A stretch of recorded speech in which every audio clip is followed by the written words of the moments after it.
realizando.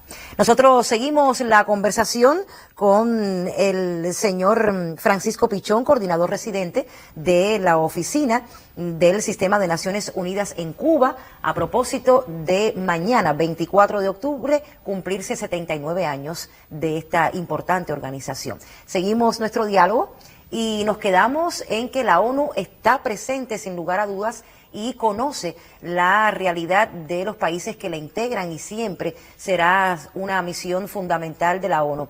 Ahí estamos y nos adentramos en el tema de la cooperación, nos quedamos ahí, Pichón, en el tema de la cooperación con Cuba. El audiovisual que veíamos hace unos minutos nos mostraba y hacía referencia a varias de las áreas de cooperación que el Sistema de Naciones Unidas pues desarrolla en nuestro país. ¿Cuántas agencias ahora mismo están presentes aquí en Cuba?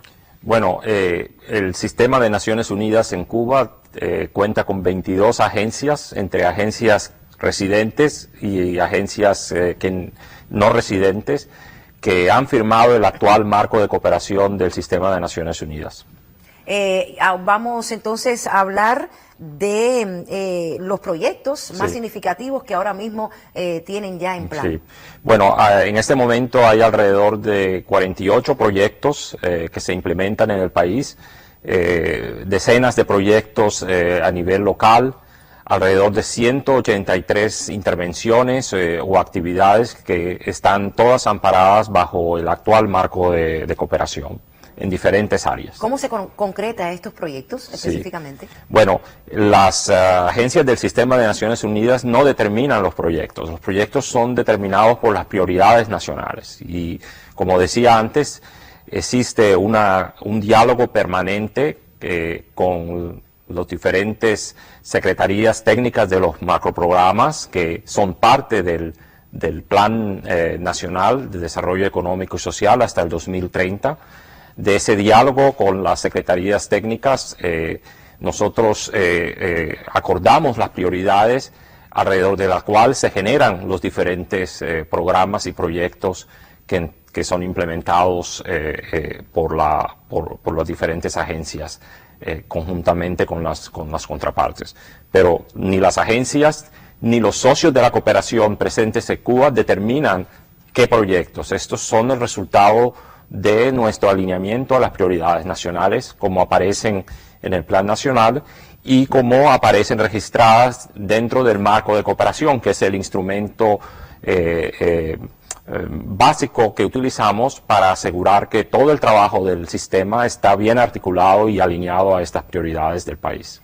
¿Cómo se articula la cooperación en sí con Cuba, con los esfuerzos del país para cumplir los objetivos de desarrollo sostenible y el Plan Nacional de Desarrollo 2030? Bueno, esta coordinación, por supuesto, se realiza, es clave para determinar nuestra programación y las prioridades de esta cooperación para el acompañamiento de la Agenda 2030. Y es por eso que no nos debe sorprender que estemos trabajando en áreas estratégicas como el sector de la industria biotecnológica, por ejemplo, o apoyando los sistemas alimentarios del país, o trabajando en temas claves de financiación para el desarrollo, o en desarrollar, por ejemplo, un marco habilitador de la transformación productiva. Todas áreas claves para el desarrollo de la economía del país, que es fundamental para nosotros porque es el modelo económico del país que sostiene el modelo social del país, que ha dado tantos logros al país en cuanto a los objetivos de desarrollo sostenible en áreas como la salud, la educación. Es fundamental para nosotros acompañar al país en poder mantener la calidad y la sostenibilidad de los logros en sus servicios sociales y asegurar de que no hay un deterioro de esos indicadores a pesar de la situación económica que vive el país en este momento. Entonces es importante trabajar en el modelo económico, fortaleciendo, apoyando transformaciones al modelo en sí para poder lograr sostener ese modelo social inclusivo que ha dado a Cuba tantos frutos y a la región de América Latina, porque los indicadores de salud y educación que Cuba ha tenido están sobre la media de toda la región de América Latina. Es importante también para nosotros trabajar en fortalecer la protección social del país, focalizar también el acompañamiento a las poblaciones más vulnerables, a los grupos más vulnerables, acompañar también las políticas públicas que tienen un enfoque en derechos y en el principio de no dejar a nadie atrás. Hablábamos, señor Pichón, de la amplia carpeta de proyectos que se ejecutan aquí en Cuba, un país que tiene condiciones muy particulares, digamos que diferentes a las de otras naciones, sobre los que nos pesan bloqueos, sanciones, exclusiones y otros obstáculos ya conocidos. Le pregunto, ¿cuánto condicionan o afectan esta cooperación? Sin duda, las sanciones unilaterales pesan y también limitan el trabajo que hace el sistema de Naciones Unidas. Los desafíos que Cuba enfrenta de poder trabajar hacia la Agenda 2030 y el logro de los Objetivos de Desarrollo Sostenible también nos afectan a nosotros.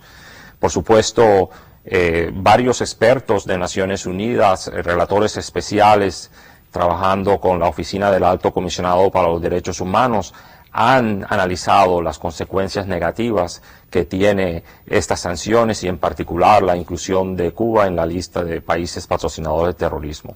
Nosotros, por supuesto, favorecemos el diálogo, una discusión basada en el respeto mutuo y siempre hemos aportado al informe del secretario general, que es la base de la presentación de la resolución para poner fin al bloqueo que se llevará a cabo a fines de este mes. Hemos como sistema aportado insumos al secretario registrando todos los impactos que tienen las sanciones en nuestro trabajo.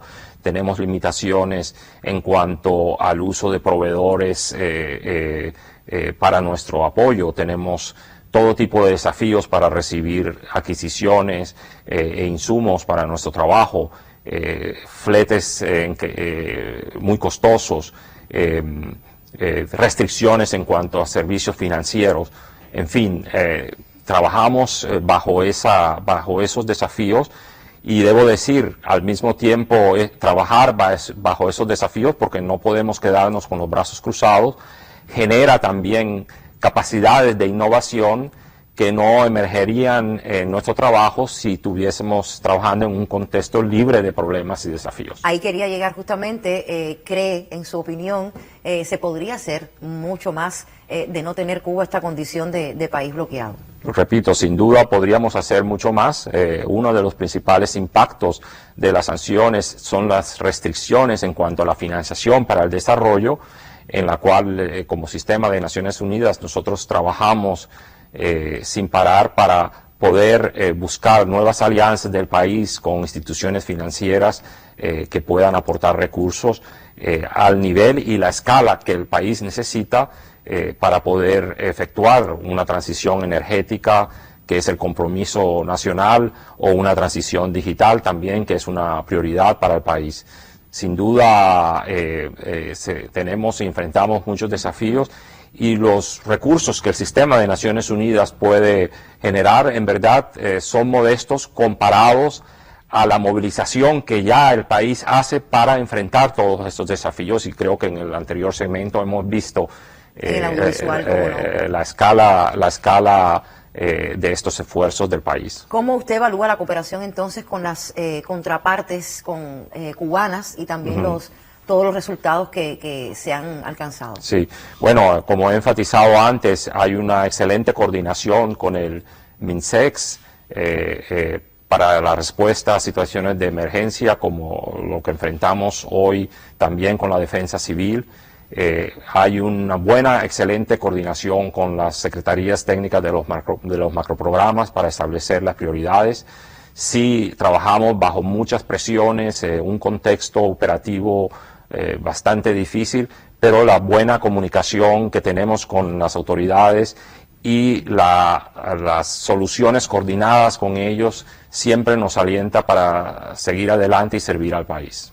Yo le agradezco muchísimo su presentación aquí, por acompañarnos. Sé que tienen una agenda bien amplia. La felicitación, por supuesto, en este nuevo aniversario que será mañana, y muchísimos éxitos, nuestros parabienes en sus futuros planes de trabajo. Bueno, muchas gracias, de verdad. Yo quisiera terminar diciendo que la Carta de Naciones Unidas se inicia como nosotros los pueblos, y una idea, un principio fundamental de la Agenda 2030 es no dejar a nadie atrás. Para nosotros como Sistema de Naciones Unidas siempre nos gusta decir que ponemos primero a las personas, trabajando con ellas, y por eso este aniversario realmente pertenece a todas y todos, a todos los colegas del Sistema de Naciones Unidas, a todos los jubilados del Sistema de Naciones Unidas residentes aquí en Cuba. Es el aniversario de todos ellos. Le agradecemos muchísimo su acompañamiento y el apoyo siempre sincero y total a nuestro país, sobre todo en estos momentos tan difíciles. Un placer, muchas gracias. Gracias, señor Pichón. Seguimos juntos al despertar en nuestra revista con otros temas.